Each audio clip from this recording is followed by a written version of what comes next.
বন্ধুরা, আপনাদের সঙ্গে আজকে শেয়ার করব একটা বড়ার রেসিপি।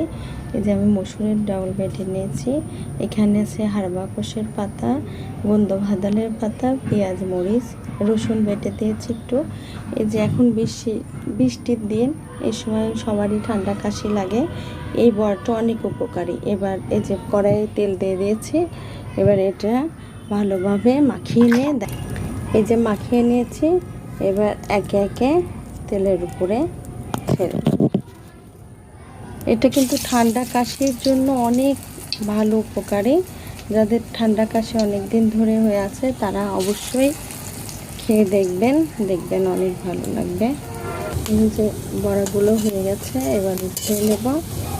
এই বড়াগুলো ঠান্ডার জন্য যে কি উপকার, এটা একবার খেলে বুঝতে পারবেন। হাড়বাকসের পাতা আর গন্ধভাদালের পাতা দিয়ে বানানো, খেতেও